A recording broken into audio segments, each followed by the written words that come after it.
ترجعونہا ان کنتم صادقین، اگر تمہیں یہ لگتا ہے کہ تمہارے اوپر اللہ کا پاور نہیں ہے، اللہ کی طاقت نہیں ہے، تو ذرا مرنے والے کی روح کو واپس ڈال کر کے دکھا دو، ذرا موت سے اس کو بچا کر کے دکھا دو۔ تم نہیں دکھا سکتے، موت سے بچ نہیں سکتے۔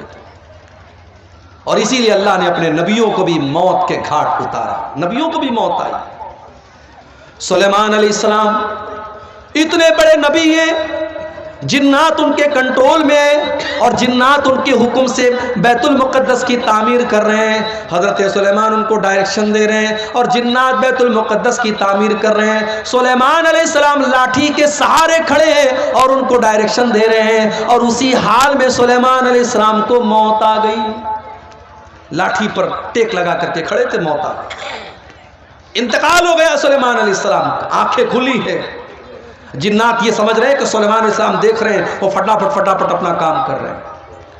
قرآن کریم میں اللہ نے فرمایا فَلَمَّا قَضَيْنَا عَلَيْهِ الْمَوْتَ مَا دَلَّهُمْ عَلَى مَوْتِهِ إِلَّا دَابَّةُ الْأَرْضِ تَأْكُلُ مِنْ سَأْتَهِ، جب سلیمان کی موت کا فیصلہ ہم نے کر دیا تو جنات کو ان کی موت کے بارے میں پتہ بھی نہیں چلا، وہ تو ان کی لاٹھی کو جب گھن کے کیڑے نے کھا لیا اور لاٹھی کٹ کر کے گر گئی اور سلیمان علیہ السلام کی ڈیڈ باڈی زمین پر آ گئی، تب جنات کو پتا چلا کہ ان کو غیب کے بارے میں پتا نہیں، ان کو پتا نہیں کہ سلیمان کو موت کب آئی۔ سلیمان علیہ السلام کو بھی موت آئی، اور نبیوں کے سردار اور ہمارے اور آپ کے پیارے نبی اور آخری نبی جناب محمد رسول اللہ صلی اللہ علیہ وسلم کو بھی موت آئی۔ ربیع الاول کی 12 تاریخ تھی، سوموار کا دن تھا۔ اللہ کے نبی کئی دن سے بیمار چل رہے تھے، فجر کی نماز کا ٹائم ہے، اللہ کے نبی کو تھوڑی طبیعت بہتر محسوس ہوئی، آپ نے اپنے کمرے کا پردہ ہٹایا، سامنے فجر کی نماز ہو رہی ہے، ابو بکر صدیق نماز پڑھا رہے ہیں اور پیچھے صحابہ نماز پڑھ رہے ہیں۔ نبی اکرم نے اپنے صحابہ کو نماز پڑھتے ہوئے دیکھا، آپ کے چہرے پر مسکراہٹ پھیل گئی، آپ کو لگا میرا مشن کامیاب ہے، میری محنت کامیاب ہے، میرے صحابہ میرے بعد بھی نماز کو قائم رکھیں گے۔ میرے پیارے ساتھیوں، جا کر کے ذرا اپنی مسجدوں کا جائزہ لو۔ اس گاؤں کے اندر مجھے نہیں پتا کتنی مسجدیں ہیں، جاؤ ذرا مسجدوں میں فجر کی نماز کا جائزہ لو۔ اگر یہ بیچارے 70 سال والے 60 سال والے یہ ڈنڈا لے کر کے چلنے والے بوڑھے اگر مسجد میں جانا بند کر دیں تو شاید فجر کی نماز میں تالا لگ جائے مسجدوں میں، اور فجر کی نماز میں کوئی مسجد کو کھولنے والا نہ ہو۔ ہم تو نماز سے اتنے دور ہیں، کوئی بات نہیں ہے، ہمارا کاروبار چل رہا ہے، ہماری دکان چل رہی ہے، نماز ہو رہی ہے، اور محبت رسول کا دعویٰ۔ اللہ اکبر۔ ایک مرتبہ ربیع الاول کا مہینہ تھا، میرا پروگرام تھا کلیا چک میں، مالدہ اسٹیشن سے کلیا چک جانے میں عام طور سے 1 سے 1.5 گھنٹہ لگتا ہے، مجھے 3 گھنٹے لگ گئے۔ راستے پر جلوس نکل رہا تھا صاحب، کس کا جلوس نکل رہا ہے؟ نبی کے عاشقوں کا جلوس نکل رہا ہے، نبی کے عاشقوں کا جلوس نکل رہا ہے، ڈی جے بج رہا ہے، راستوں کو جام کر کے ناچ کر کے گا کر کے نعرے لگا کر کے لوگ محبت رسول ظاہر کرتے ہیں۔ جس کو نبی سے محبت ہوگی وہ جلوس نہیں نکالے گا، وہ ناچ گانا نہیں کرے گا، وہ ڈی جے نہیں بجائے گا، وہ میوزک نہیں بجائے گا۔ جس کو نبی سے محبت ہوگی وہ نماز قائم کرے گا، کیونکہ نبی کو نماز سے بڑی محبت تھی۔ اللہ کے نبی فرماتے جو علت قرۃ عینی فی الصلاۃ، نماز میری آنکھوں کی ٹھنڈک ہے۔ نماز کا ٹائم ہوتا تھا، اللہ کے نبی حضرت بلال سے کہتے تھے یا بلال ارحنا بالصلاۃ، اے بلال جلدی سے نماز کھڑی کرو اور مجھے میرے دل کو سکون پہنچاؤ۔ فجر کی نماز ہو رہی ہے، اللہ کے نبی کے چہرے پر مسکراہٹ پھیل گئی کہ میرے بعد بھی میرے صحابہ نماز قائم کریں گے، میرا مشن چالو ہے، میرا مشن جاری ہے۔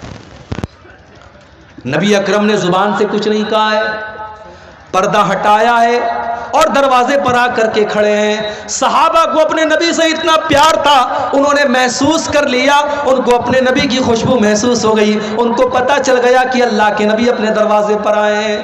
صحابہ نے نماز کی حالت میں ابو بکر صدیق کو اشارہ کرنا شروع کیا کہ اللہ کے نبی آ چکے ہیں، اب تم پیچھے آ جاؤ، اللہ کے نبی نماز پڑھائیں گے۔ حضرت ابو بکر نے پیچھے ہٹنے کا ارادہ بھی کیا، لیکن اللہ کے نبی نے اشارہ کیا کہ نہیں نہیں تم نماز پڑھاتے رہو، اور اللہ کے نبی نے دوبارہ پردہ گرا دیا۔ اور صحابہ کہتے ہیں یہ آخری نظر تھی جو اللہ کے نبی نے صحابہ پر ڈالی تھی۔ فجر کا وقت تھا، پھر سورج نکلا، دن چڑھنے لگا، چاشت کا وقت آنے لگا، اور جیسے جیسے دن چڑھ رہا ہے محمد رسول اللہ کی تکلیف میں اضافہ ہو۔ اما عائشہ فرماتی ہیں اسی سوموار کے دن میرے بھائی عبد الرحمن آئے، وہ مسواک کر رہے تھے، اللہ کے نبی کی نظر پڑ گئی، آپ نے اشارہ کیا کہ میں بھی مسواک کرنا چاہتا ہوں۔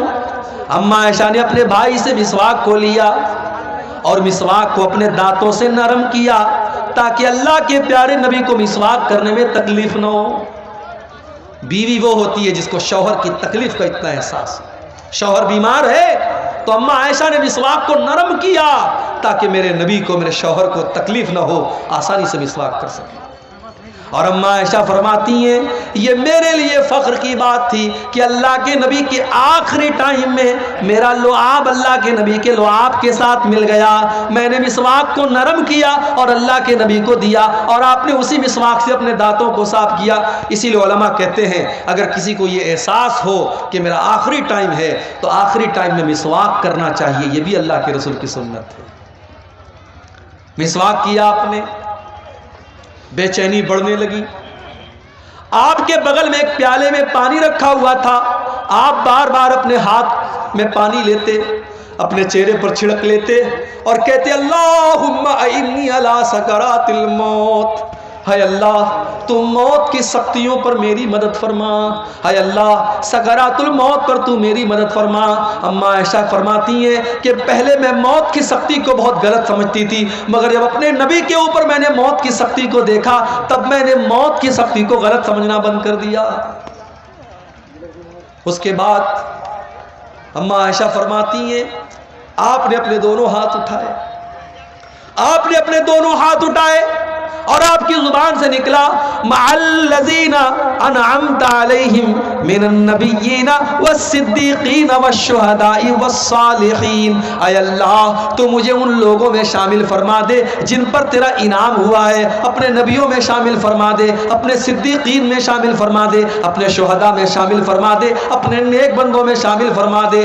اللہم الحقنی بالرفیق الاعلی، آپ نے فرمایا اے اللہ تو اپنے بہترین بندوں میں مجھ کو شامل فرما دے۔ اتنا کہتے ہوئے اللہ کے نبی نے ہاتھ اٹھایا اور پھر دھیرے دھیرے آپ کا ہاتھ زمین پر آ گیا اور آپ کی روح آپ کے بدن سے نکل گئی اور آپ اس دار فانی کو چھوڑ کر چلے گئے۔ نبی اکرم کو بھی موت آئی، یہ موت ہے میرے بھائی، اگر اس کو ہم یاد رکھیں تو دنیا کی لذتیں دیکھ کر کے ہم بہکیں گے نہیں، دنیا کی رنگینیاں دیکھ کر کے ہم بہکیں گے نہیں۔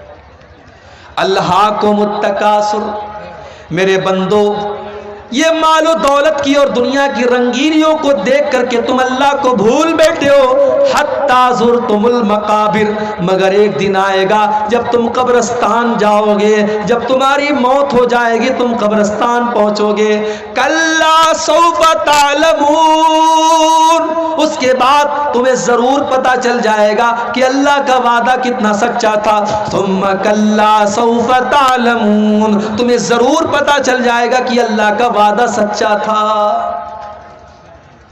بندے کو قبر میں دفنایا گیا، اللہ کے نبی فرماتے ہیں دفنا کر کے جب واپس جانے لگتے ہیں تو مردے کو فوراً دوبارہ اس کی روح کو لوٹایا جاتا ہے، دوبارہ اس کے اندر زندگی ڈالی جاتی ہے اور وہ دفنا کر کے جانے والوں کے جوتوں کی آواز کو بھی سنتا ہے، اور دو فرشتے اس کے پاس آتے ہیں، ایک کا نام منکر ہے ایک کا نام نکیر ہے، یہ دونوں فرشتے اس کو بٹھاتے ہیں۔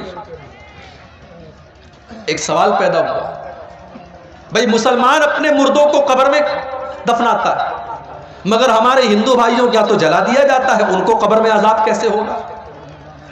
پارسی لوگوں کے یہاں تو لاش میں مسالہ لگا کر کے چل کموں کو کھلا دیا جاتا ہے، ان کے یہاں کیسے حساب و کتاب ہوگا؟ کوئی پانی میں سفر کر رہا تھا، ڈوب کر کے مر گیا، مچھلیوں نے اس کو کھا لیا، اس کا قبر میں حساب و کتاب کیسے ہوگا؟ کوئی فلائٹ میں سفر کر رہا تھا اور فلائٹ میں حادثہ ہو گیا اور فلائٹ میں جتنے لوگ تھے سب مر گئے، چتلے اڑ گئے، ان کا حساب و کتاب کیسے ہوگا قبر کے اندر؟ تو یہ بات یاد رکھیے، ان اللہ علی کل شیء قدیر۔ یہ سوال ہمارے لیے پیدا ہوتا ہے کہ ہمارے لیے یہ کام سمبھو ہے کہ نہیں ہے، ممکن ہے کہ نہیں ہے، پاسبل ہے کہ نہیں ہے؟ اللہ کے لیے سب کچھ پاسبل ہے۔ اللہ جس حال میں چاہے گا اور جہاں چاہے گا وہاں قبر کا جو معاملہ ہوگا وہ ہوگا میرے بھائی۔ مسلمان کے مردوں کو قبر کے اندر عذاب اور ثواب جو ہوگا وہ ملے گا، غیر مسلم جن کو جلا دیا جاتا ہے ان کا بھی حساب و کتاب ہوگا، پارسیوں کا بھی حساب و کتاب ہوگا، فلائٹ کے اندر